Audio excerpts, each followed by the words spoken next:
내가 애국운동하고 나서 오늘 내가 죽어도 하나를 기한 걸 뭐냐? 자유민주주의 시장정제 한미동맹이 건국의 기둥이다.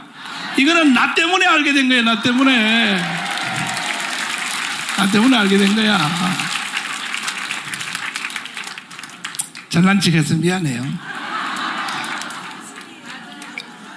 할렐루야. 그러면 이제 나는 일부를 마치고 이제 소개하고 난 들어갔다가 두 강사님의 강의가 끝난 뒤에 내가 마지막에 다시 나올 테니까 그때까지 한 년도 도망가면 안 돼요. 도망가면 내가 차로 따라가서 내 머리를 다 깎아버릴 테니까. 지금 우리가 오늘 이게 모인 게 마지막이에요. 사느냐 죽느냐에 이제. 아멘이십니까? 김선생님이 먼저 하시게 돼 있나요? 강의를. 자, 그러면 김국선 선생님을 모시겠습니다. 박수하겠습니다.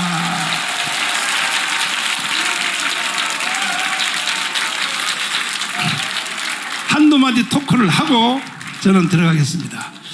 내가 지금 계속 여기에 썸네일을 뭐라고 달았냐? 간첩이 다스리는 나라라고 이렇게 제목을 다르거든요. 그 말이 맞습니까? 너무 지당합니다. 너무 지당해요. 그 보라고 너무 지당하다고 그러잖아요. 지금 대한민국의 모든 진지, 국회, 청와대, 국방부, 언론, 모든 진지에 간첩을 다 밀어넣었다고 증언하셨는데 맞나요? 그게? 맞습니다. 이야, 그럼 지금 대한민국에서 돌아가는 모든 현상들은 한국의 의도대로 돌아가는 게 아니라 북한의 의도대로 돌아가는 거 맞습니까? 너무 지당합니다. 너무 지당해요. 말 표현을 못해서 너무 지당하다 그러잖아요. 자, 지금부터 강의를 시작했습니다. 다시 한번 박수하겠습니다.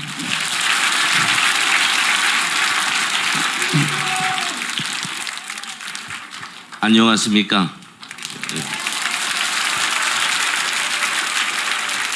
오늘 이렇게 많은 분들이 오셨고 또 저도 좀 배워가지고 만부장, 천부장, 백부장 이런 말도 이제 할 수 있게 됐습니다.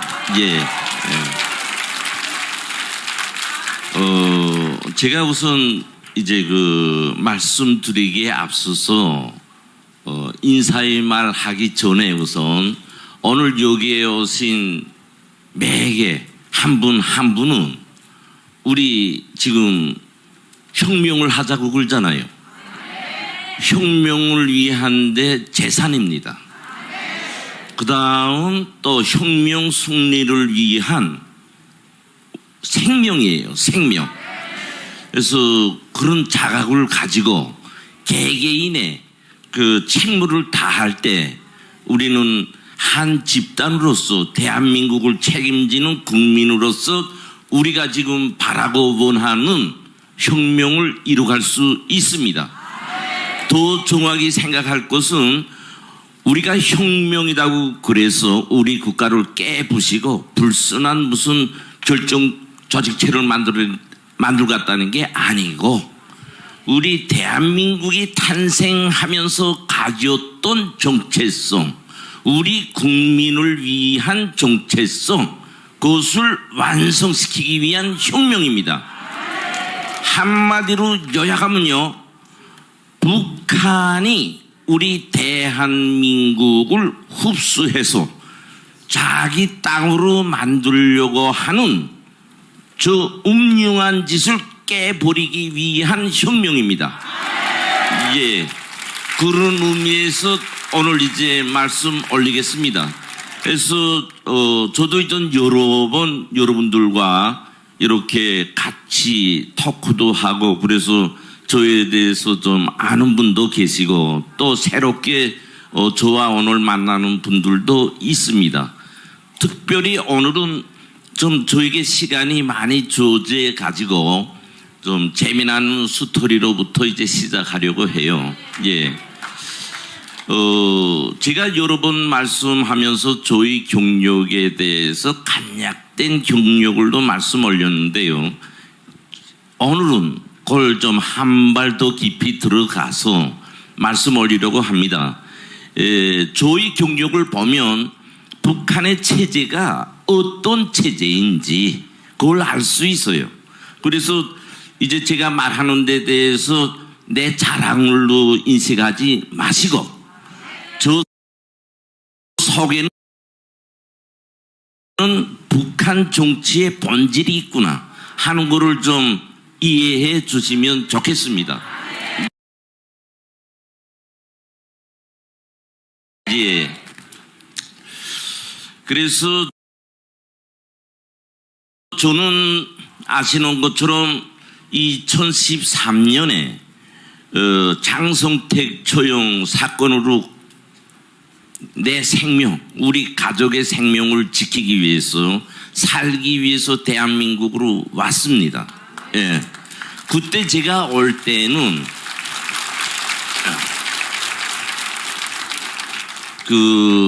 제가 그때 올 때는 이제 말씀 올린 것처럼 당장 살기 위해서 왔어요. 살기 위해서. 그러나 제가 대한민국에 망명해 가지고 느낀 것은 오늘의 현 위치입니다. 다시 말해서 나의 모든 것을 버리고 우리 대한민국의 완전한 승리를 위한 자유 통일을 위한 투사로서 살겠다 하는 각오가 투철했기에 오늘 이렇게 이 자리에 서 있습니다. 그래서 저희 경력을 간단히 말씀 올리면 저는 이제 어릴 때부터 저 평양 금성중학교라고 하는 보통 그 가족의 자식들은 못 갑니다. 하나하나 금싸라기처럼 이렇게 골라가지고 입학할 수 있어요. 거기에 입학해가지고 처음으로 김일성이 어렸을 때 욕을 제가 했습니다. 그래서 그것이 김일성이 욕 맞기까지는 또 많이 채추도 쳐가지고 그렇게 해서 제가 이제 김일성이 욕을 했고요. 그 다음에 중학교를 졸업해서 군대에 나가서 3년을 복무했습니다. 대체로 북한에는 이제 군대에 나가면 10년을 복무합니다. 그러나 저는 그 3년을 복무하고 김책공업종합대학에 추천받았어요. 그래서 김책공업종합대학을 졸업하면서 공학 박사까지 졸업했어요. 그 다음에 당양성기관이라는 인민경제대학을 또 졸업했습니다. 그 다음 더 중요한 김정일 정치군사대학이라는 학교를 또 졸업했어요. 우리 자본주의 사회에서는 이제 좀 돈이 많으면 여러 대학 나올 수 있고 더 좋은 스펙들 가지고 있지 않습니까? 북한에는 그렇지 않아요. 대학 하나 가기도 힘듭니다. 그는 자기의 욕망, 능력에 의해서 가는 것이 아니고 당에서 계급적 성분부터 고려해 가지고 뽑아서 보냅니다. 그래서 저 같은 경우에는 이렇게 세계대학 간다는 거는 사실 북한에서는 유일무이하게 오직 저 한 명이에요. 제가 이제 이런 그 학력을 갖출 수 있었던 것은 저희 그 특별한 인생의 스토리가 있어요. 그래서 제가 이게 좀 그저 우리 요담을도 말씀 올리면 김책공업종합대학 다닐 때 제가 장가를 갔는데요. 오늘은 여러분들과 친석해서 내가 개인 이제 이야기도 좀 올리려고 합니다. 예. 그래서 제가 김책공업종합대학이라고 할 때는 다 지금 김일성 종합대학을 크게 보는데요. 북한에서는 그렇지 않습니다, 사실. 김책공업대학은요, 남자대학이라고 해가지고 거기에 수재란 수재는 담어예요. 김책공업대학에. 하고 김정일이 방침에 의해서 당 일꾼도 김일성 종합대학 사회과학을 한 사람보다 공학을 한 사람들 선발하라는 방침이 있어가지고 저 김책공업대학에 인재들이 남자 인재들이 많습니다. 그래서 제가 거기 다닐 때 이제 장가를 갔는데 장가를 어떻게 갔는가 하면요, 우리 한국하고 또 달라요. 그러니까 제 말 한마디 한마디에서 이제 북한 정치의 본질을 좀 수감하세요. 이제 그 학교 다닐 때, 지금 대학 때, 대학에는 당 비서라고 있습니다. 그때 당시 대학생이 한 6천 명 되는데요. 그 당 비서가 저를 찾아요. 그래서 이제 당 비서방에 가니까 이제 제 색시감 되는 여자를 이제 사진을 보여주는 거예요. 근데 이제 그 여자인 적은 누구나 하면 당중앙위원회 정치국 후보위원이고 조직지도부 1부장의 조카 외동딸이단 말이에요. 하니까 제가 이제 조카 사이로 들어가게 되지요. 그래서 뭐 보니까 그 여성도 괜찮아요. 그래서 이제 최종 검토를 위해서 이제 그 부부장이 찾아서 또 그 부부장 방에 갔어요. 거기 가서도 또 제가 당선됐습니다. 한번 제가 김책공업대학 때는 아주 인재됐어요. 별명이 별, 공부 너무 잘해서 별이라는 이제 교수들이 저한테 칭을 줬고요. 그 6천 명 학생들 속에서는 저보고 다야찡이라는 별명을 붙여줬어요. 그건 뭐나 하면 북한에서 다야절이라는 약이 있는데요. 이 약이 만병통치약으로 하나 아프면 먹는단 말이에요. 그 별명을 왜 붙였는가 하면 제가 공부도 잘하고 탁구도 잘하고 축구면 축구, 이제 내가 금성중학교 다녔으니까 바이오링 하라 하면 또 바이오링 잘하지. 그러니까 아주 여자들이 철철 딸랐지요, 사실. 네, 그랬습니다. 그런 조건에서 이제 당위원회에서 저를 인쇄법도 탁 뽑아서 구분한 데 보고 했죠. 한번 이분은 어떤 사람이냐. 김일성 시대부터 왕의 심장 역할을 한 사람이에요. 그래서 이 사람이 김정은이 후계자로 다 조직적 기초를 만들어준 사람이에요. 하고 북한의 정치국 상무위원, 정치위원, 비서, 각 도당 책임비서 모든 사람들 간부 인선 해가지고 떼고 붙이고 임명하고 그런 일 해서 북한에서는 보이지 않는 실세 중에 실세입니다. 그렇게 무서운 사람이에요. 그래서 그런 사람한테 제가 당선됐어요. 그래서 제가 장가갈 때 이제 그런 정도 되면 이제 제가 장가갈 때 김정일이한테 보고합니다. 이런 사람을 조카 사이로 맞으려고 합니다. 해서 이제 보고돼가지고 승인돼서 제가 장가를 들었어요. 그렇게 대단하니까 이 미천이 대단한 거지요. 앞에서 본 것처럼. 그래서 제가 이제 그분의 소개로 장성택 부장을 알게 됐습니다. 그래서 장성택 부장과 근 30년을 무슨 부하로서가 아니라 특별 관계로 이렇게 근 30년을 살 수 있었어요. 그래서 저는 북한에서 제 그 직급도 이제 후에 말하겠지만 그런 큰 북한에서 실권자의 실권 잘하는 사람의 후견을 받아가지고 제가 요때 살아온 사람입니다. 그래가지고 제가 이제 졸업을 타가지고 놈이 못 가는 앞에 말한 인민경제대학에 갔어요. 이게 어느 정도나 하면요, 전국적으로 한 반을 모집하는데요, 15명 모집해요. 하니까 그게 이제 여기 우리 한국식으로 말하면 그저 5,000대 1 정도 경쟁력이 됩니다. 거기에서 제가 당선돼 가지고 이제처럼 인민경제대학을 졸업할 수 있었어요. 인민경제대학을 졸업하고 제가 조금 더 구체적으로 말하면 평양시당위원회 조직부 부부장으로 배치되게 됐어요. 근데 제가 당에 대해서 너무 잘 알기 때문에 좀 저도 자유성이 있어서 저는 자유를 원하지요. 태생적으로. 그래서 자유를 누리고 권력을 가지려면 저 정보기관에 가야 된다. 그걸 알게 됐죠, 제가. 그래서 그 조직부부장을 그만두고 당중앙위원회 대외연락부에 들어갔어요. 그게 당중앙위원회 들어가는 건 하늘의 별 따기입니다. 그러나 그런 배경이 있길래 저는 들어갔죠. 그래서 저는 당 대연락부, 이게 대남 정보기관이에요. 이게 우리 대한민국의 간첩을 파견하고 지하당을 조직하고 남조선 혁명을 완성하는 그런 부서입니다. 거기서 제가 6년을 근무했어요.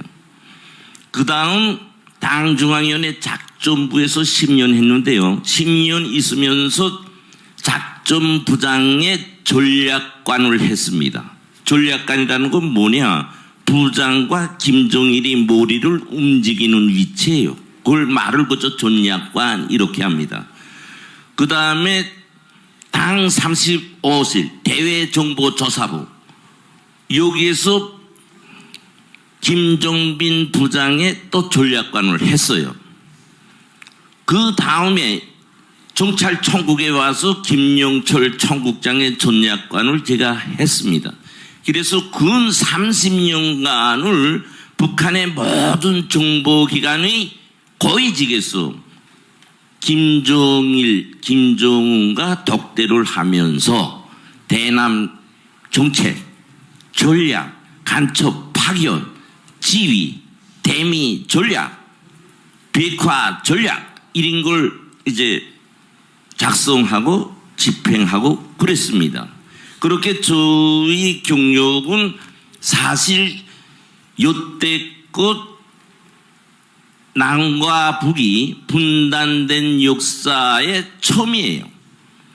제가 황장엽 비서선생을 폄하하려는 것이 아니고 북한 정치 특성상 황장엽 비서는요, 이런 대남 정보기관 핵심 비밀 정보 책략 전혀 모릅니다. 그저 주체 사상 분야에서.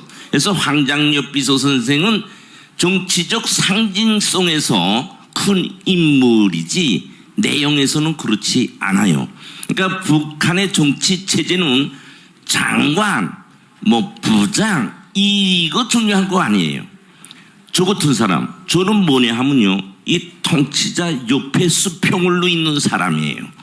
우리가 김정일이 김정은이 한테 모든 전략과 작전과 정보를 줘요. 하면 그거 가지고 김정은이는 밑에다가 지시하는 거지요. 예? 알겠습니까? 북한 국가가 불량 국가고 비정상 국가라는 게 겉으로 표현되는 것뿐 아니라 구조 자체가 이렇게 우리 정상 국가처럼 투명한 나타나서 작동하는 게 아니다.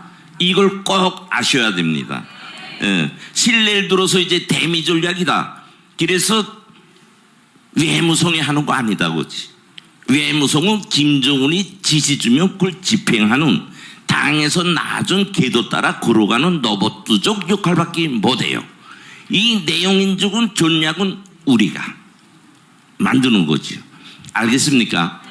예. 거기서 이제 북한 체제, 제 경력을 간단히 말씀 올리면서 북한 체제라는 게 도대체 어떤 체제인지 그런 걸 알려야 됩니다. 그래서 북한에서는 그 직위 높이는 통치자와 오만큼 많이 마주 앉아서 상담하면서 전략을 짜고 만드는가 하는 이 직무가 직급의 높이예요. 그래서 사실 저는 지금 정찰총국 대자로 공개됐는데 그건 거짓이고요. 오늘 솔직히 고백하면요, 저는 당중앙위원회 부부장급 이상의 높이를 가지고 북한에서 살던 사람입니다. 오늘 처음 제가 말씀 올리겠습니다. 예. 그래서 제가 여러 차례 이제 토크에 나와서 말씀은 올렸지만 오늘처럼 좀 시간도 있고 이제는 내가 우리 여러분들에게 제 신분도 좀 더 구체적으로 말씀 올려야 되겠다는 그런 느낌이 있어서 이걸 통해서 북한 체제 본질이 뭐며 그 다음에 제가 이 순간 뒤부터 말하는 모든 것이 그런 경지의 높이에서 보고 느끼는 진짜 아는 말을 하고 있구나 하는 제 말에 대한 믿음을 가지라고 이 말을 지금 했습니다. 예.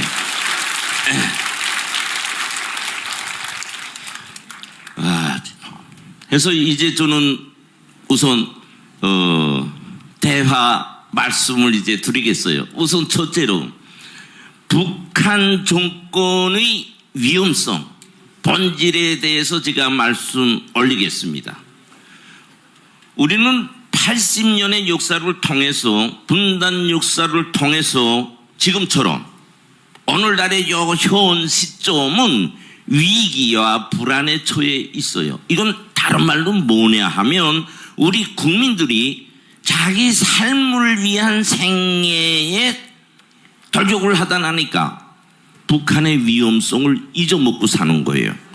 더 정확한 거는 오랜 세월 속에 같은 반복적인 말로 북한의 위협 하니까 만성이 돼가지고요. 시급성을 못 느끼고 있는 것입니다. 예, 그런 의미에서 오늘 제가 다시 한번 이제 각성시켜 주겠어요. 각성이 아니라 사실 그대로 말씀 올리겠습니다. 다 아시는 것처럼요, 북한은요, 수령 중심의 일심단결에 기초한 정치 강국이라고 세계에다가 자랑 높이 소리치고 있습니다. 우리가 듣기에는 아주 멋있잖아요. 정치 사상 강국. 실제 이 정치 사상적 강국이란 뭐냐 하면 수령의 노예로 살도록 사람들을 만들어낸 상태를 말해요. 그래서 정신적 불구자로 만들어놨다고죠. 다시 말해서 오늘날의 북한은 나서부터 죽을 때까지 당에서 주는 것을 먹고 입고 쓰고 살아야 하며 그 과정을 통해서 수령에 대한 충실성을 키우는 것으로서 세뇌시키고 있습니다. 세뇌시키고 있어요. 이것이 앞에서 말한 정신적 불구자로 돼요. 수령의 말을 안 듣으면요, 죽습니다. 이 믿어지지 않지요, 죽는다니까. 북한은 오늘날까지 총과 칼로서 국민을 다스려 왔어요. 그래서 이제 앞에서 말한 수령 중심의 일심단결이라는 이런 정치 체제가 생존되고 있는 것입니다. 우리는 그걸 믿지 못하잖아요. 믿지 못하지요. 아니, 그건 무슨 그런 일이 있겠나. 왜? 우리 지금 대한민국 국민들은 지금처럼 지금 살고 있잖아요. 북한에서는 이거 꿈도 못 꿉니다. 당에서 조직하는 일 외에는, 다시 말해서 우리 대한민국이라고 할 때 대한민국 정부에서 조직하는 일 외에는 이렇게 와 앉지 못해요. 그러나 우리 국민들은 이걸 지금 정상으로 알고 있잖아요. 정상으로. 그러다 나니까 우리 대한민국 국민들이 북한의 위험성에 대해서 잘 모르고 있다 그거지요. 그래서 북한의 최종 목적은 뭐냐? 한마디로 말하면 남조선 해방입니다. 80년 동안 0.01% 변하지 않고 지금까지 목적이 남조선 해방에 있어요. 김정은이 가장 불안성이 어디에 있는가 하면요, 우리 대한민국에 있습니다. 그래서 하루빨리 대한민국을 자기 통치하에 둘 때 자기의 최종 마지막 불안이 없어지는 것으로 되어 있습니다. 그래서 80년 동안을 북한의 정보기관은 그 목표와 전략에서 절대로 변함없이 꾸준히 온갖 수단과 방법을 다해서 대남 조카를 해왔어요. 그래서 지금 다 보시는 것처럼 오늘날의 좌파는 좌파가 아닌 북한 노동당에 의해서 질들어진 불순 세력이며 북한 노동당의 전위 투사들입니다. 그렇게 잘한 거예요. 이처럼 북한은 자기 사명과 목적에서부터 남조선 해방이 최종 목적이다. 그래서 핵무력을 수십 년 동안 고집해가지고 오늘 만들어 온 거예요. 북한의 핵무력은 뭐냐? 김정은의 핵심적 가치이고 생존의 방식이며 세습 체제의 완성을 위한 만능의 무기입니다. 우리가 다 아시는 것처럼 북한의 핵무력은요, 김일성이가 내놓은 국방에서 자위 노선의 최종 단계입니다. 최종 단계. 이 최종 단계라는 것은 뭐냐? 절대 불변의 혁명적 노선이라는 거예요. 절대로 핵무력을 비핵화라는 말로 없애지 않는다 그거예요. 핵무력이 소멸되면 북한 정권이 소멸되는 거로 북한은 생각하고 있고, 그래서 양보 없이 저렇게 버티고 있는 것이에요. 우리가 한마디로 말하면요, 지금에까지 와서도 북한의 핵무력을 바란다면 하늘에서 별이 떨어지기를 바라는 미친 짓과 같다. 우리는 그걸 꼭 알아야 됩니다. 잠깐 뒤로 돌아가 보면 90년대 초부터 30년 동안을 미국은 북한과 비핵화를 위한 회담을 해왔어요. 응? 미국 중심으로 여러 가지 제재도 했고요. 유엔, 우리 대한민국, 일본, 저 유럽 동맹 할 것 없이 제재해 왔잖아요. 근데 결과는 어디로 씁니까? 안 됐죠. 오늘날의 북한의 핵무력은 이제처럼 우리 대한민국을 무시하고 불안케하고 있습니다. 따라서 북한의 위험성의 본질은 첫째도 둘째도 그 본성이 변하지 않은 남조선 해방에 있다. 이걸 우리는 다시금 제 말을 통해서 평범한 말로 진짜로 믿어주십시오. 예, 진짜로 믿어주십시오. 예. 그래서 이 진짜라는 아주 평범한 우리 소통적인 말인데요, 이거를 잊고요, 김정은 통치에 들어갔을 때 후회하지 마세요. 이거는 내가 정말 진지하게 여러분께 당부 올리는 말씀입니다. 그러면 오늘날에 북한은 80년 동안 끊임없는 적화 공작을 위해서 어떤 지경으로 우리 대한민국을 만들어 놓고 있냐? 아까 우리 목사님께서 말씀하신 것처럼 오늘 우리 대한민국은 북한의 간첩의 나라로 이미 전환됐습니다. 이거 내가 우리 여러분께 위협을 주거나 공포를 주거나 북한의 위력을 높이거나 이래서가 절대로 아닙니다. 제가 그 신뢰를 몇 가지 들지요. 우선 첫째로 지금 요 시각에도요, 한 주일에 한 번씩이요, 저 정찰총국으로요, 우리 대한민국의 고위 정보가 한 주일에 한 번씩 종합돼서 날아가고 있습니다. 옛날처럼 숫자로 똔똔똔똔 이렇게 안 합니다. 메일로 하는데요, 그 암호 처리 다 있고 방법이 있어요. 북한으로 아이디가 북한으로 안 돼 있어요. 저 러시아로도 돼 있고 미국으로도 돼 있고, 그걸로 보내면요 거의 다 북한으로 가는 겁니다. 그렇게 돼 있어요. 응? 그렇게 돼 있다고.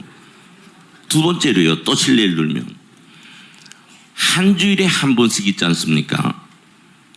우리 조중동을 비롯한 월간조선, 주간조선, 부산일보, 북한에서 발하는 출판물 자료는요, 무대기로 한 주일에 한 번씩 다 날아갑니다. 예? 다 날아가고 있다고.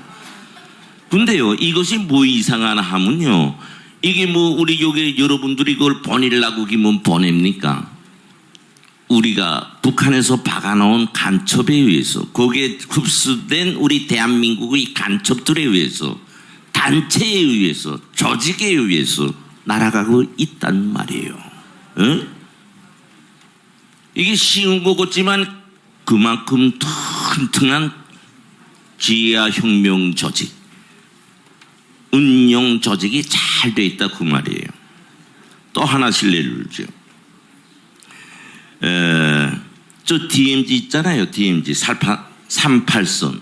거기에 가면 이제 뭐 있는가 하면 열영상 장비 카메라가 있어요. 야간에 이제 저 북한 아이들 들어오는지 안 들어오는지 우리 군이 감시해야 되잖아요. 그거 싹 들어갔어요. 기술 자료로부터 장비로부터 다 날라갔다고. 응? 해안은 더 말할 거 없고요.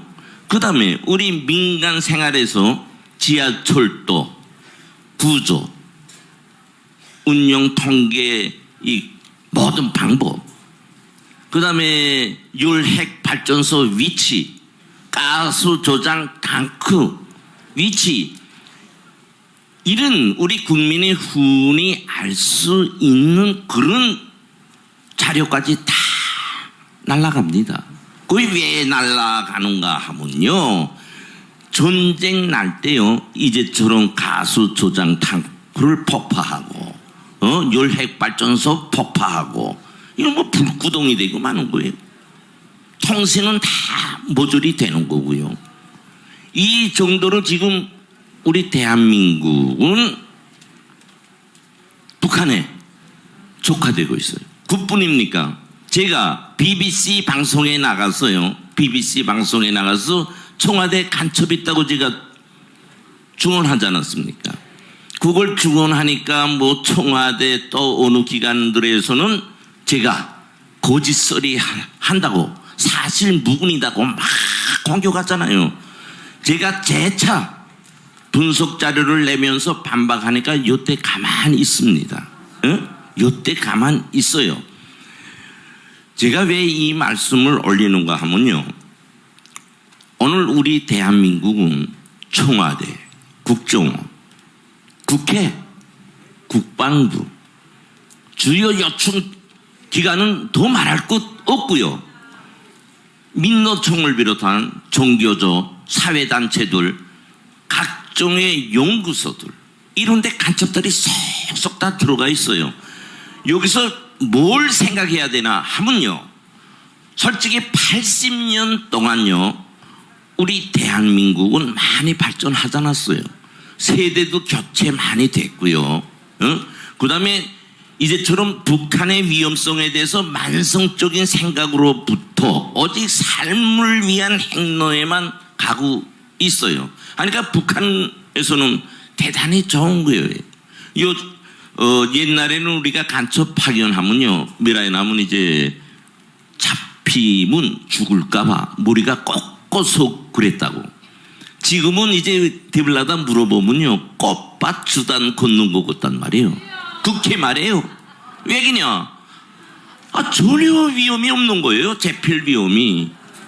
그하고 요게 있으면서 저 중국도 여행 가고 저 유럽도 관광 가고 북한에 있을 때보다 더 좋단 말이에요, 간첩들이. 그러니까 들어오라면 안 들어갔대. 안 들어갔대. 옛날에는요, 이 대한민국에 간첩 파견하면요, 그 사람들은 정말 긴장이 그랬다고. 근데 지금은 아니에요. 아니다고.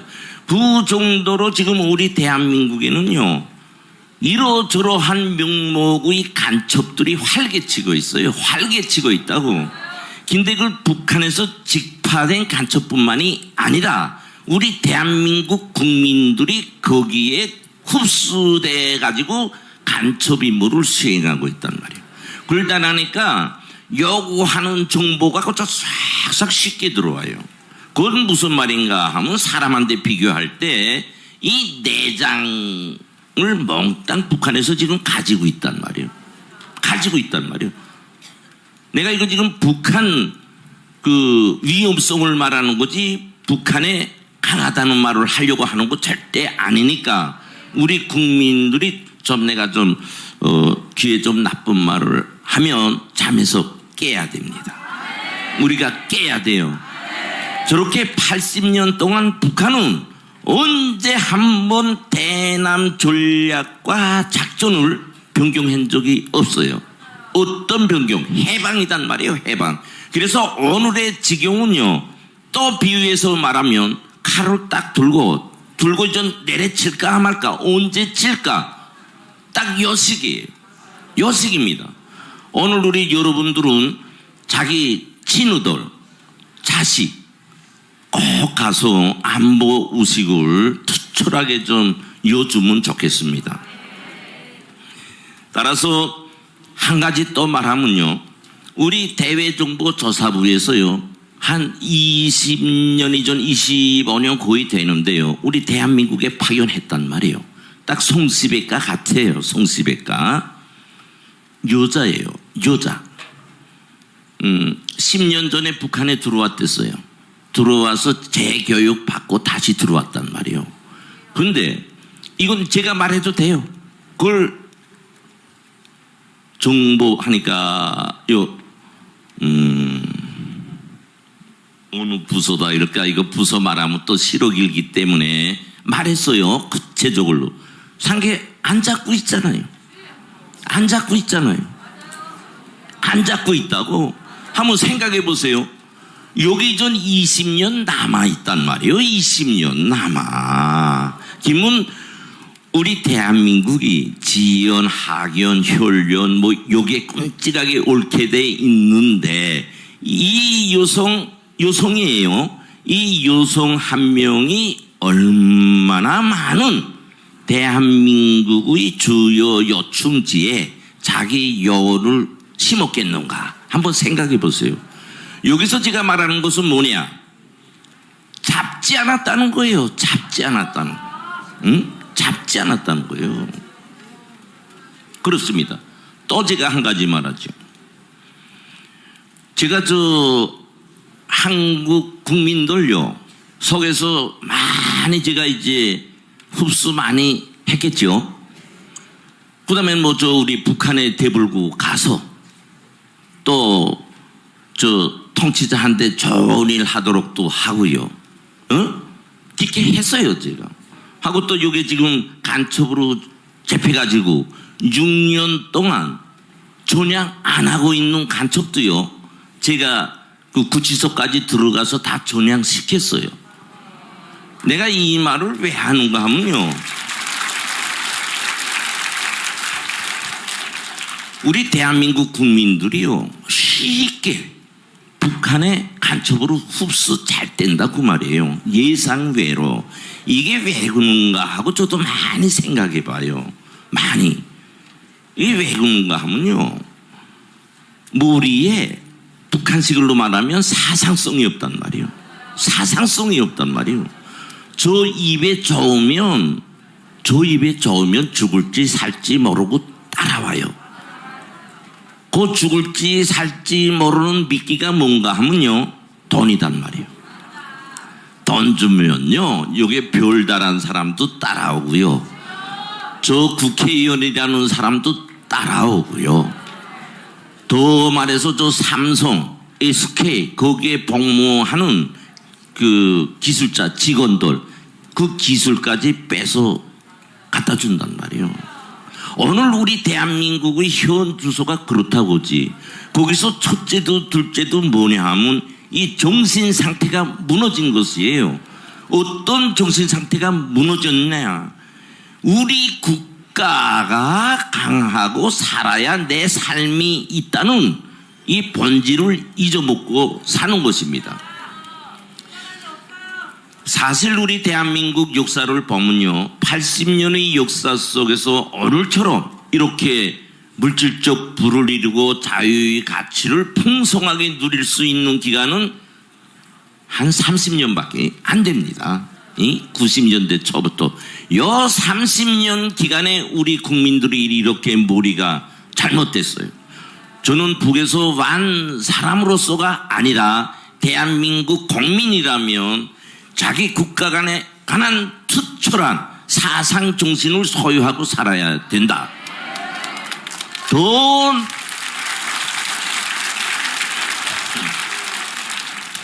이것이 왜 더 중요한가 하면요, 앞에서 제가 자꾸 반복적으로 말씀드리는 것처럼 80년 동안 북한은요 어느 하루도 변동됨이 없이 저 3대에 걸쳐 내려오면서 최종 목적이 남조선 해방에 있기 때문이에요. 하고 그 해방이라는 목적만 가지고 있는 것이 아니라 정보기관을 통해서 이제 앞에서 말씀 올려온 것처럼 이 남조선을 허물어 버리기 위한, 대한민국을 허물어 버리기 위한 적화 공작을 끊임없이 80년 동안을 해왔습니다.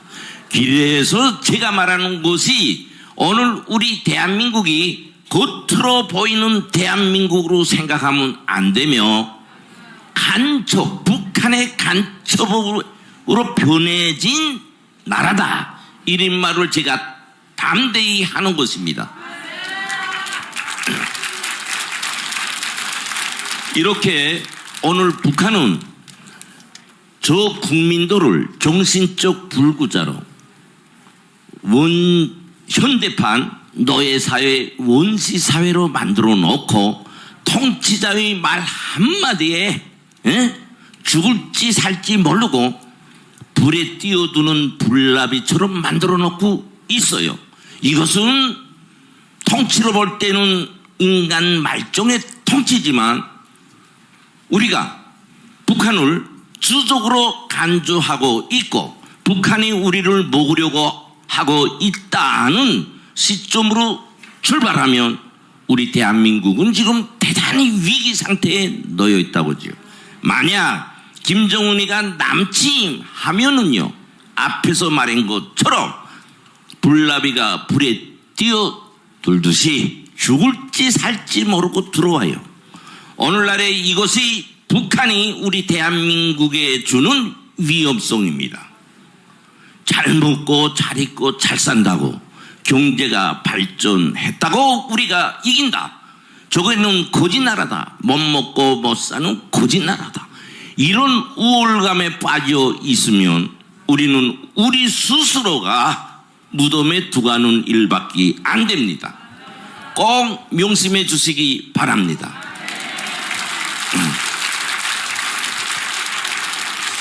다음으로 말씀드릴 것은 우리 대한민국의 현 주소가 하면 어떤가, 이걸 좀 말씀 올리겠어요. 저는 한마디로 말하면 우리 대한민국은 무너졌다, 이 결론을 해주고 싶습니다. 죄송스럽지만 원래 우리 대한민국은 앞에서 말씀하신 것처럼 짧은 기간에 경제적 고속 성장을 이루어가지고 오늘과 같이 국민들이 아주 부유한 삶을 누리고 있고 또 자유의 가치도 풍만합니다. 그 어느 나라보다 미국도 어떤 면에서는 우리 대한민국을 부러워하고 있습니다. 저 역시 북한에서 있을 때 저 서유럽을 비롯해서 세계의 수많은 나라들 못 다녀본 나라가 없을 정도로 많이 다녀봤어요. 제가 그런 위치에서 볼 때도 우리 대한민국은 정말로 살기 좋은 나라고, 또 자유 가치가 어떤 면에서 진짜 미국보다도 더 풍만합니다. 정말 살기 좋은 나라입니다. 그런데 제가 앞에서 말한 것처럼 내가 왜 무너졌다는 이 말로서 시작하냐, 우리 국민들이 너무나도 물질 만능주의에 빠져 있고 개인 이기주의에 빠져 있고, 또 우리는 주적이 북인데요, 북을 무조건적인 대북 우월주의에 빠져 있습니다. 이것은요, 북한과 싸움하는 데서 결정적으로 치명상황을 가져올 수 있는 약점입니다. 북한에는 내가 하나 실례를 주지요. 또 북한의 비행사를 내가 한번 실례를 주겠어요. 전투 비행사들. 북한에는요, 어떤 사상을 교양하는가 하면요, 옛날에는 이제 대남 정보기관 사람들이 자폭정신, 육탄정신으로 교육했습니다. 그래서 그 사람들은요, 자기 임무 수행을 위해서 죽거나, 이게 첫째 임무예요. 그러나 오늘 북한은요, 전체 국민을 육탄정신, 자폭 정신으로 교양하고 있어요. 누구를 위해서? 국가도 아니고 수령을 위해서 죽으라는 거예요. 근데 우리는 아이고 하지만 북한 사람들은 그걸 80년이라는 오랜 세월 속에 세뇌돼 가지고 그렇게 생각하고 있단 말이에요. 오늘 북한은 그래요. 그래서 그 사람들이 말하는 거는 수령을 위해서 총폭탄 정신을 갖자 이렇게 돼 있죠.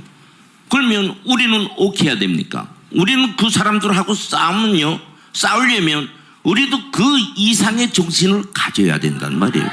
응? 근데 보는 것처럼 우리는 물질 만능주의, 개인주의, 오직 자기 삶을 위한 데 달리고 있어요. 사람은 살려야 되니까 100번 리에 됩니다. 더 행복하고 부유스럽게 사는 게 우리 사람의 본성 아닙니까? 그러나 그걸 하면서도 나를 먹자고 하는 숭령이보다 더한 저 북이 있으니까 이제 북에 이기기 위한 정신연마도 우리가 해야 된다 그거예요. 예? 실질적으로 지금 북한에서는 우리 지금 저는 2006년도부터 이제 세대 교체로 해서 우리 대한민국의臨界점을 15년으로 잡아서 김정일이 한테 보고하고 이제 평가를 받은 그런 적도 있는데요. 서두에 이 말씀을 왜 올리는가 하면 지금 우리 대한민국은 세대 교체가 기본적으로 끝났습니다. 이제 한 10년만 지나면 정말로 깨끗한 신세대가 우리 대한민국을 점유해가지고 우리 국가를 지탱할 것입니다. 그런데 제가 우려스러운 건 있잖아요. 우리 새 세대들이 북한의 새 세대와 싸워 이길 수 있을까 없을까 이게 꽤나 불안합니다. 내가 욕먹을 말 좀 하겠어요. 저는 근 30년을 이제 우리 대한민국을 적화하기 위해서 여기 대한민국 오기 전부터 저 바다까지 사람들 심리, 늙은 사람 심리, 중년의 심리, 젊은이들의 심리, 가정은 어떤 분위기로 돼 있고 싹 다 아는 사람이에요. 좀 모르는 사람 아닙니다. 어떻게 보면 이제 여기 앉으신 분보다 제가 더 잘할 수 있어요. 근데 내가 왜 이 말을 하는가? 솔직히 지금 우리 자라나는 세대들 있잖아요.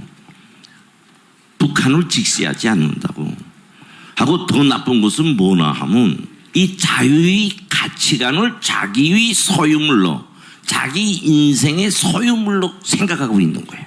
무슨 말인가? 더 정확하게 나가면 인륜의 도덕적 가치를 자유의 가치로서 덮어버리는 거예요. 실례를 들면 집에서 부모가 뭘 말도마지 하면요, 요즘에 젊은 사람들 왜 내 인권을 침해해, 왜 내 자유의 가치를 침해해 이렇게 대둔다고. 두 번째요,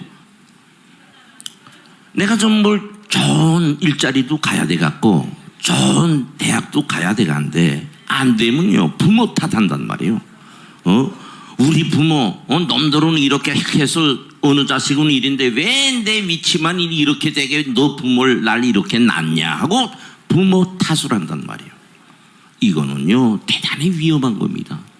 그래서 지금 우리 그 자라나는 세대들 속에서 그렇지 않은 그 일부는 있겠지만은 그렇게 그런 흐름을 타고 있어요. 즉 극단적인 개인 이기주의에 빠져 있다.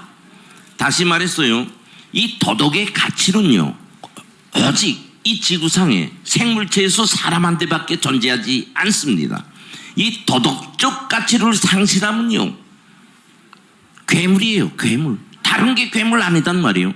응? 한번 도덕적 가치가 초보가 뭔가 가족에서부터 시작됩니다. 우리 아버지, 우리 어머니, 우리 동생, 우리 형, 좀 밖으로 나가면 늙은 사람, 이렇게 1인 가치, 인류의 가장 초보적인 가치인데 거의 지금 깨지고 있어요. 내가 이 말하면 나 돌팽막간데 모르겠는데 나는 우리 대한민국의 미래를 걱정해서 나는 말씀 올리는 겁니다. 예. 반면에 북한은 말이에요. 북한은 독재 국가 아닙니까? 독재 국가예요. 이제처럼 나서부터 아버지 김정은 원수님, 당은 나의 당은 어머니 품, 이렇게 교육해요. 북한의 교육은 철두철미 수령을 위해서 목숨 바치라는 일률적인 교육으로 전국이 똑같습니다. 터 하나 다르지 않아요. 하면 아버지 어머니도 그 통치에서 그 나이까지 왔단 말이에요. 그러니까 자식한테 교육 그대로 두고 간단 말이에요. 우리 아시는 것처럼 가정교육, 사회교육, 학교교육, 이 세 가지 3대 교육이 가장 중요한데, 여기서도 가장 중요한 게 가정교육입니다. 가정교육. 가족이 깨져나가면요, 국가가 망해요. 국가가 망한다고. 한데 북한에는 이런 교육 틀을 가지고 새 세대들, 이 자라나는 세대들에 대한 교양을요, 기성 세대들보다 더 강하게 한다고. 그래서 오히려 북한에서는 육체적인 세대적 교체는 있지만 사상적인 세대적 교체는 없습니다. 우리 뉴스에서 들잖아요. 쭉 가면 저 북한에도 이제 자라나는 세대들이 이제 정신이 자본주의화 되고 그래서 북한이 무너질 수 있다. 그거 개소리예요. 모르고 하는 소리입니다. 북한에서는요, 청년들의 이 사상교육은요, 가장 중요시하는 국가 시책이에요. 가정들에서도 부모들도 그렇게 안 하면 자기 자식이 잘못되니까 자식들한테 수령에 충실하라. 첫째도 둘째도 구교육합니다. 내가 왜 이 말을 말하는가 하면요, 전반적으로 이렇게 비중을 보면 우리 대한민국의 청년들은 이제와 같은 그런 정신 상태로서 지금 성장하고 있어요. 반대로 북한의 청년들은요, 또 앞에서 말한 것처럼 북한이 말하는 사상 정신적 무기를 가장 힘있는 무기로 생각하고 있습니다. 자, 한번 가상해 봅시다. 죽을래 살래, 내가 너 안 죽이면 내가 죽고 내가 너 안 죽이면 네가 죽고 서로 붙으면 누가 이기겠나? 저는 북한 청년들이 이긴다고 봐요. 왜? 응? 우리 호심이 한번 받아들입시다. 우리 청년들은요, 자유의 속성, 앞에서 말한 것처럼 자기 생에 대한 애착이 너무 강합니다. 굴면 쌈 붙을 때 살 생각이 더 앞서요. 살려고 하지 죽으려고 안 한단 말이에요. 근데 저 북한에는요, 저렇게 만들어 놨어요. 그러면 죽기로 내둔단 말이에요. 크게 말하면 우리 대한민국 청년들이 지지요. 이걸 내가 여기에 하나 실례를 들지만 큰 덩어리로 볼 때는 이렇게 자기 생을 애착을 가지고 살려고 하는 사람은 죽길 각오한 저런 정신 앞에 지게 돼 있다. 조금 한 계단 더 높여서 북한의 비행사들 있잖아요. 전투 비행사들. 그 사람들요, 자기 살 갖다는 사람 한 명도 없습니다. 한 명도 없어요. 지금 저 북한에서 미사일 쏘잖아요. 순항 미사일도 쏘고 그거 저울로 가고요. 제일 첫째가 전투 비행사들이에요. 그 사람들은요, 비행기 자체가 6탄입니다. 살아서 돌아올 그런 생각 가진 사람 한 명도 없어요. 한 명도 없다는데, 그렇게 교육한다는데. 사람도요, 고집도 백부영하면 진짜가 됐잖아요. 80년을 저런 울타리에서 사상교육을 했기 때문에 그 사람들 정신이 굳게 돼 있다 보지. 굳게 돼 있다고. 이거 내 고집 아닙니다. 내가 전직을 앞에서 다 말한 게 그래서 말하는 겁니다. 저는 뭐 다른 탈북민처럼 고집, 뭐 또 그렇다고 탈북민이 다 거짓하는 건 아닌데, 제 말을 그대로 믿으세요. 그래서 공포를 주느라고 구는 것 아니고, 우리는 제 말을 통해서 여러분이 다 다른 옆에 분 해서 우리 대한민국이 한번 새롭게 좀 탄생하자고요. 응?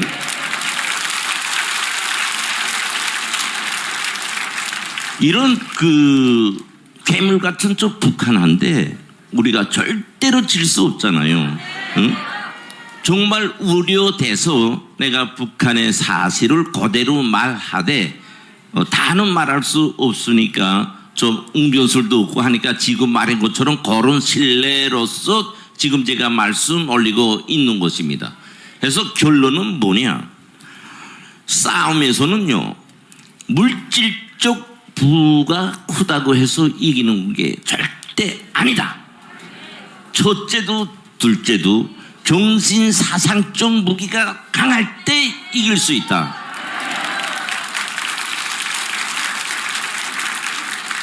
그 정신적 무기란 뭐냐? 우리 대한민국에서는 기독교 정신이에요. 우리 이 기독교 정신은 북한이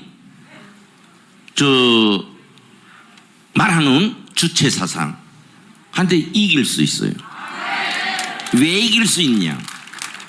주체 사상은 사람들을 이제처럼 정신적 불구자로 만들어 가지고 수령의 세수 통치를 위한 수단이에요. 에? 그러나 우리가 추앙하는 기독교 정신은 하느님의 사상 정신으로서 인간에게는 최상의 복을 주는 사상이기 때문에 이길 수 있습니다.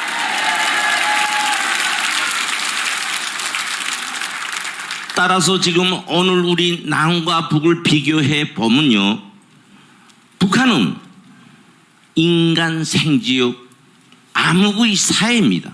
즉 생명체가 살아있지 못하는 암흑 세상이에요. 그러나 다행히 아직까지도 우리 대한민국은 우리 국민들이 숨이 쉬고 있고 생명이 존재하는 천국입니다. 천국. 그래서 우리는 반드시 북한에게 이길 수 있다는 겁니다. 예. 제가 오늘 말하고픈 건요, 대한민국이 무너졌다, 이 말을 지금 하고 있습니다. 여기서 앞에서 제가 말한 것처럼 적화됐다, 간첩화됐다, 이게 결정체는 어디에 나타나고 있냐? 그러면 제가 또 그 실례를 들겠습니다. 북한의 대남 적화 공작이 어느 정도로 성숙되어 있냐? 그것은 이렇게 제 말을 두드면 되겠습니다. 역대적인 김대중 좌파 대통령, 노무현, 문재인, 이 대통령 있잖아요. 우리 북한 정보 공작 기관에서 만들어난 사람들이요. 알겠습니까? 똑똑히 아세요. 응? 똑똑히 아세요. 이것을 제가 헛소리로 이렇게 말하는 거 아닙니다. 응? 우리 대남 적화는요, 박헌용이 변절로부터 우리 대한민국의 적화는 시작됐습니다. 박헌용이부터 시작된 대남 적화는 오늘날 북한의 정보기관에 의해서 완전히 점령당했죠. 아까 우리 목사님 김구 그 분에 대해서 많은 말씀 하셨는데 내가 한 가지 실례를 들겠습니다. 우리 좌파 정부가 리승만 대통령을 부정하고 김구를 우리 건국 대통령 마냥 지금 여론화하고 있어요. 아시는 것처럼 김구 구분은요, 상해 임시정부에서 우리 민족을 일제의 기반으로부터 해방하고 우리 민족을 독립시키기 위한 작으나 크나 활동을 했어요. 그 사람이 뭘 변절됐는가 하면요, 그 사람은 북한에 2번 가서 김일성이를 만났습니다. 2번 만났는데요, 김일성을 만나서 두 번째는요, 상해 임시정부 인장을 김일성이 한테 바쳤습니다. 예? 우리 한반도, 우리 민족의 용수는 김일성입니다. 내가 하루라도 빨리 김일성 주석님을 만났으면, 그때는 그 북한 위원장이 됐죠. 만났으면 빨리 우리 한반도가 하나로 될 수 있는데 너무 죄송합니다 하고 바쳤어요. 하고 뭐라고 말했나 하면, 나 이거 통일되면 과수농장이나 하나 좀 달라, 이렇게 말했다고. 하니까 김일성이가 아우 별 말씀도 한다고, 그보다 더 큰 자리 주겠다고. 그하고 그 인장은 나는 국민의 지지를 받으면 됐지, 이 인장은 민족주의자들이 상징이니까 도로 가져가라 해서 안 받았어요. 이것이 이제 북한에 가면요, 자료실이라는 데 있어요. 조선노동당 314호 연락서 자료실에 들어가면 내용이 구체적으로 되어 있습니다. 근데 그것을요, 북한이 세월이 지나니까 영화까지 만들어서 내놨다고. 김일성이 한데 전향을 한, 김일성이 한데 충성을 맹세한 김구, 이렇게 돼 있어요. 근데 지금 우리 좌파들 보라요, 김구를. 앞에서 말씀 올린 것처럼. 그런데 왜 우리 대한민국 국민들은 강 건너 불보듯 하는데, 우리 보수 국민들은 더 말할 것 없고요. 역사는 사실에 기초해서 가야 되지 않습니까? 이렇게 역사가 변정돼도 됩니까?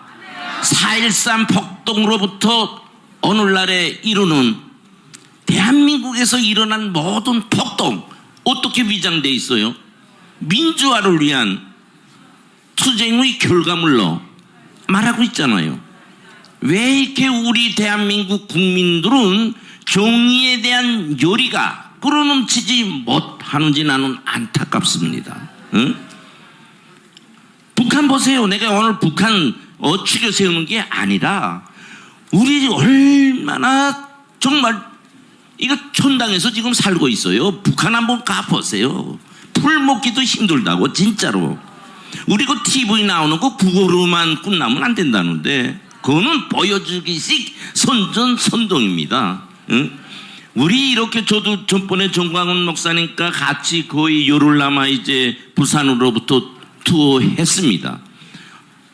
저는 그걸 보면서요, 저도 남한 대한민국에 대해서 안다고는 하지만 이렇게 행복하고 자유롭고 몰랐어요. 몰랐다고요. 응?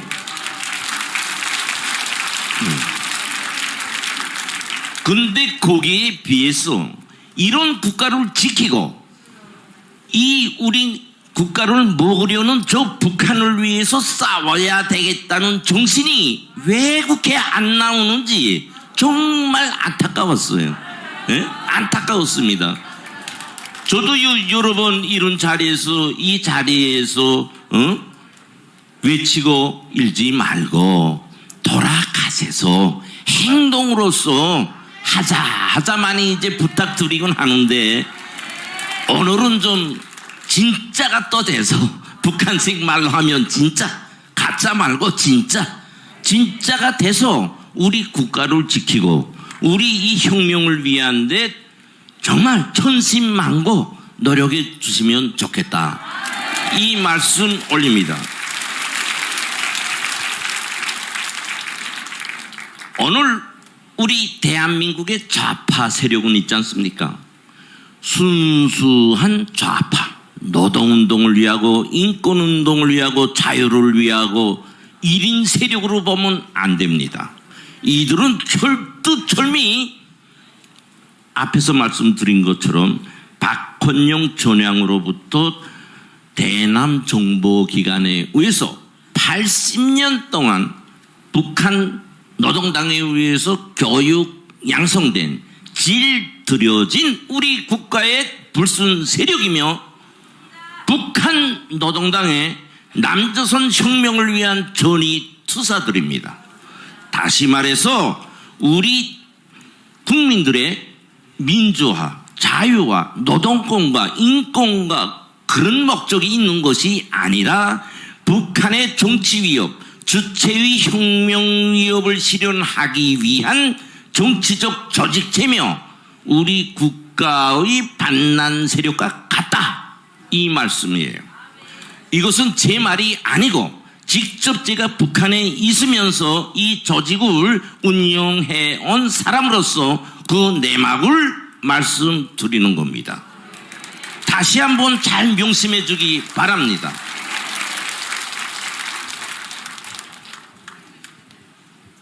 우리가 이번에 문재인 정부 시절에 정말 우리 대한민국은 무차별적으로 파괴됐어요.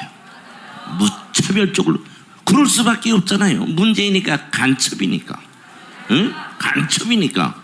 무참하게 우리 대한민국이 지금 파괴되어 있어요. 여기서 첫째도 둘째도 셋째도 뭐이 파괴됐냐? 좌파가 우리 대한민국의 군번을 장악했어요. 군번을. 보시는 것처럼 오늘 우리 보수 정권, 보수 당은요, 오금 못 패고요, 좌파가 지시 주는 대로 지금 따라가고 있어요. 왜 그런지 압니까? 간첩화가 됐기 때문이에요. 간첩화가. 국회의원 배지 달았다고 그 사람 우리 대한민국 국민을 위하고 국가를 위한 국회의원으로만 보면 안 됩니다. 앞에서 내가 말씀 들었지요. 그 속에 간첩이 있다고. 내가 여기서 이름 그건 돼야 좀 내가 잘못될 수 있기 때문에 안 돼요. 그건. 이제 딱 자료적으로 딱 갖다 놓고 될 때가 있다고. 그래서 그건 내가 안 되는데요. 저는 이렇게 분위기만 지금 알려주고 있는데 이 분위기 말이 거짓말에 기초한 분위기 추동이 아니다, 그겁니다. 그러면 이 지금 이런 사태, 응? 우리 대한민국을 옳게 세우고 우리 국민이 주인된 나라 되기 위해서는 어떻게 해야 될 것이냐? 저는 그렇게 생각합니다. 선제적 자유 통일을 이루고 해야 돼요.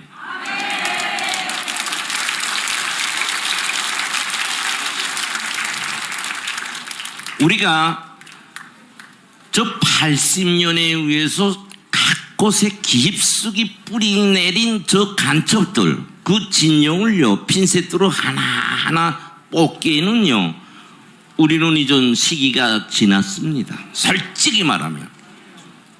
그거를 보수 정권 당이 해야 되는데요, 그 능력을 지금 상실하고 있어요. 그래서 이 자유통일을 우리가 해야 된다. 우리가 해야 된다. 우리가 해야 된다. 북한은요, 국민이 주인된 나라라고 선전선동하고 있습니다. 왜? 주체 사상이란 한마디로 사람이 모든 것의 주인이며 모든 것을 결정한다, 이렇게 해놓고 있어요. 그래서 북한에서 사람처럼 주인된, 북한 사람처럼 주인된 나라는理論상으로는 세계 그 어느 나라도 없습니다. 반면에 북한 사람들처럼 창조적 의식이 없고 자주적 의식이 없고 자유의 유전자가 상실한 사람들은 또한 세상에 없습니다. 그거는 왜 그러냐?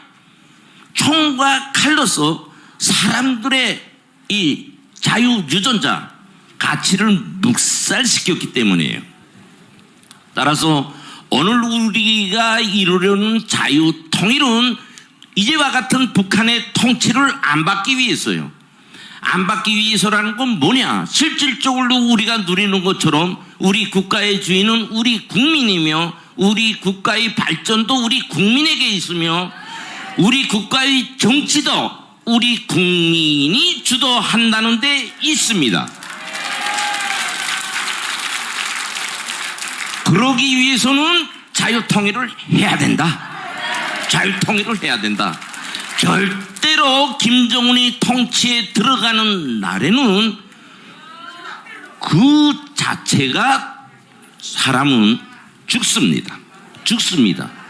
제가 이거 온폰 없는 말 절대 안 해요. 특히 종교계에 복무한 사람들, 목사들은요 제일 먼저 죽여버려요. 왜냐? 주체 사상의 적은 기독교입니다. 그래서 북한에서는요 성경책 들고 다니다 잡히면요 저 정치범 수용소로 보내요. 그래서 북한에는요 이 교라는 걸 생각지도 못합니다. 북한 국민들이 뭐 하나님, 성령, 목사 이런 말 자체 몰라요. 알면은 오직 주체 사상, 장군님 방침 이런 말밖에 모릅니다. 이런 세상에서 우리가 살아야 되겠는가? 아니죠.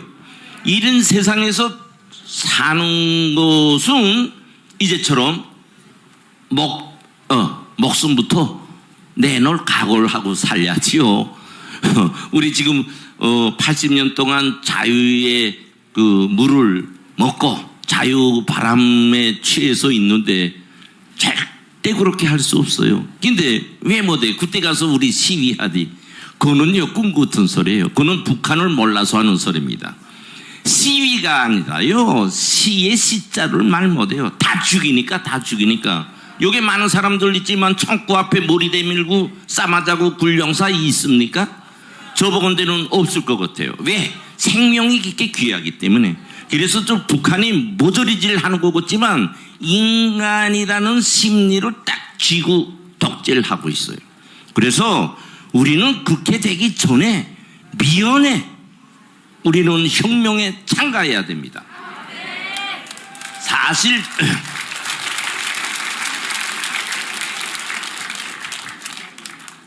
사실 저도요 그 앞에서 제 경력에서 말씀드렸던 것처럼 세상을 좀 아는 사람입니다. 제가 대한민국에 와서 지금 저것처럼 활동하는 건요 제가 제 자랑하려는 거 아니고 실제 목숨을 내놓고 저는 가고 있어요. 왜냐하면 북한에서는 김정은이를 욕하고 수령을 욕하면요 지구 끝까지 따라가서 처단합니다. 그걸 내 생동하게 말해주지요. 김정일은요 제일 처음으로 그 지시를 준 게 언제나 하면 황장엽 비서선생이 남한을 우리 대한민국으로 망명했을 때 우리한테 지시 준 겁니다. 어떤 지시를 줬냐? 최고 저놈을 모욕하고 배반한 자는 누가 누구든 지구 끝까지 따라가서 처단해야 한다. 이 지시를 줬어요. 우리는 놀라지요. 그런데 북한은 아니에요.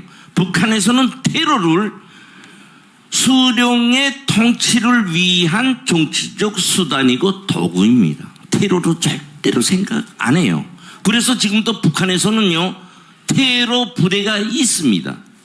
그게 바로 뭐냐 하면 경찰청국에 식국가라는 테러 전단가가 있어요.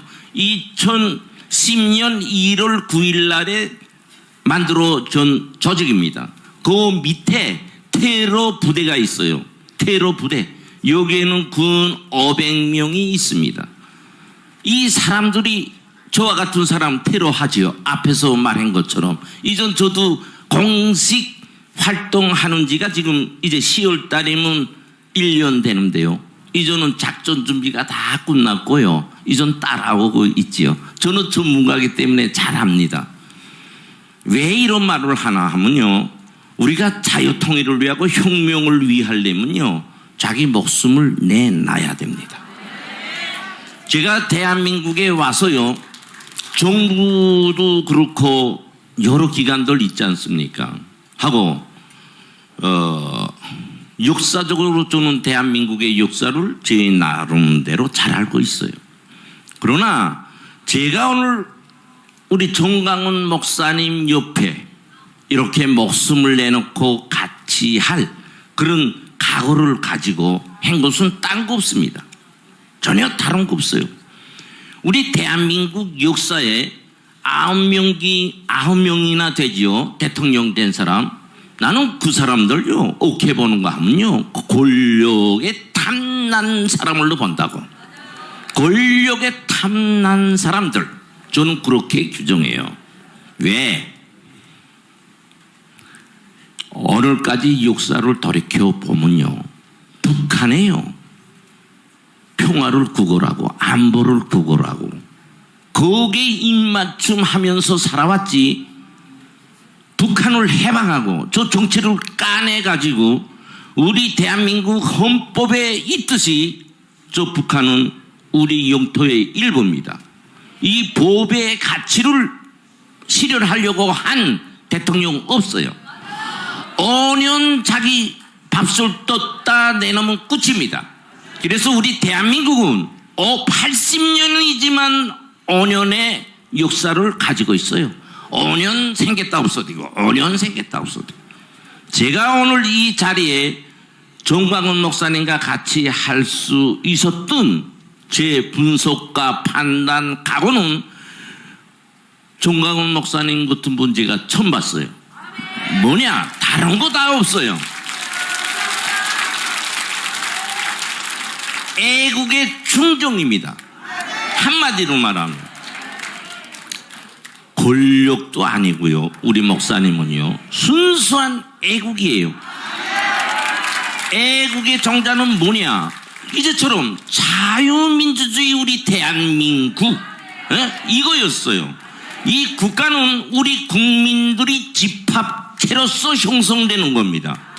다시 말해서 우리 국민을 위한 투쟁에 목사님이 나섰기 때문에.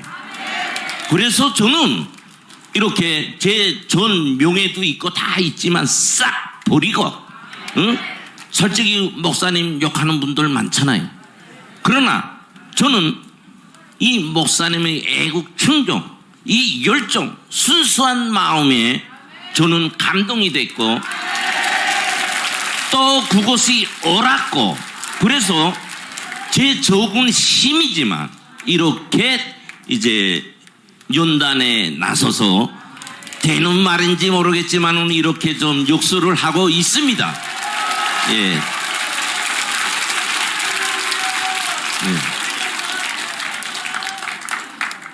그래서 우리는 지금처럼 좀 더 나쁘게 말하면 이렇게 지금 망가질 대로 망가진 우리 대한민국, 이걸 살리는 길은 우리 정광훈 목사님이 제시한 자유통일, 천만 조직에 기초한 자유통일, 이것이 제 생각에는 100대 100으로 맞는 것이에요.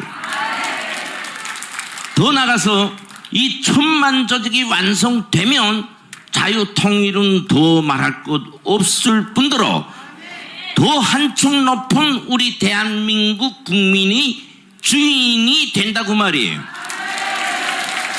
지금까지 여러 국민들은 정치인들한테 속아가지고 일로 가고 절로 가고 표 띄울 때 와서는 오목 빨면서 찍어달라고 하면 찍어주고, 다시는 그런 길 가면 안 된다. 응? 우리 국민들이 자기 정신을 가지고 투철한 국가관을 가지고 주인으로서의 역할을 높일 때, 그런 권한을 가질 때 우리 정치인들은 우리 국민의 모습이 돼가지고 우리 국가를 위하고 우리 국민을 위한 그 길로 갈 수 있다. 따라서 우리는 죽으나 사나 천만 조직을 완성해야 된다. 천만 조직. 이 천만 조직은 어렵게 생각하고 있는데요, 전혀 제가 보건대는 대한민국이라는 이 풍토에서 절대로 어렵지 않다고 저는 봅니다. 왜? 아무리 그 어렵다고 해도요, 북한보다는요 너무 잘 됐어요. 첫째로 IT업이 발전돼 가지고요 핸드폰 하나로 다 소통돼요. 두 번째, 교통이 너무 좋아요. 세 번째, 그 정도 참가할 수 있는 개개인의 재정적 충만이 돼 있어요. 아까 목사님 그 100만 자유 일보 그 15,000원인데 우리 국민들 보면 하루에 커피 뭐 속잔 5잔 하던데요.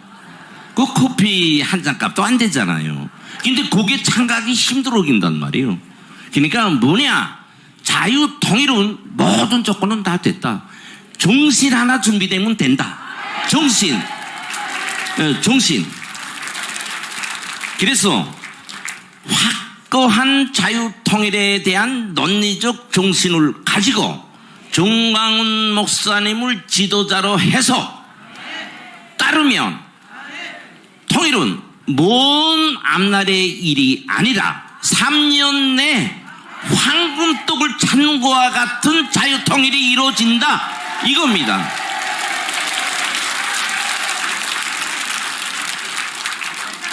시간이 좀 다 됐기 때문에 한 10분도 있는 줄 알았는데 이제 끝나라니까 끝나겠습니다. 그래서 제가 오늘은 좀 시간이 있어서 뭐 가공되지 않은 그런 말도 좀 하고 그랬지만 단순합니다. 자유통일을 이루가자. 자유통일을 위해서는 천만 조직운동에 참가하자. 이 천만 조직운동을 하나의 정치적 조직체로 만들자. 여기에 정광훈 목사님을 지도자로 해서 중심으로 해서 정신을 몽키면 시군죽 먹기처럼 쉽다 이겁니다. 오늘 이것으로 끝마치겠습니다.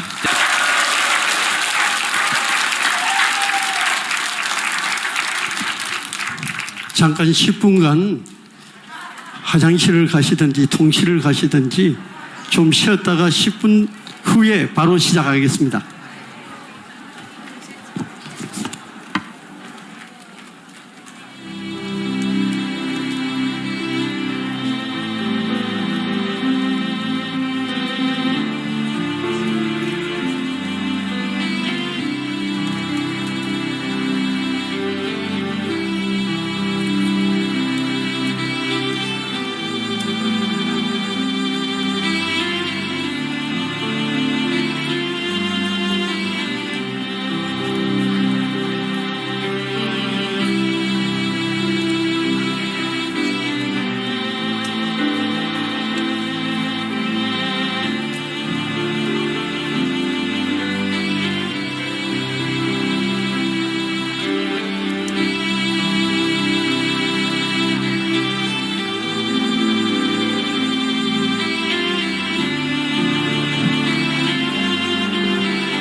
광고 말씀드리겠습니다.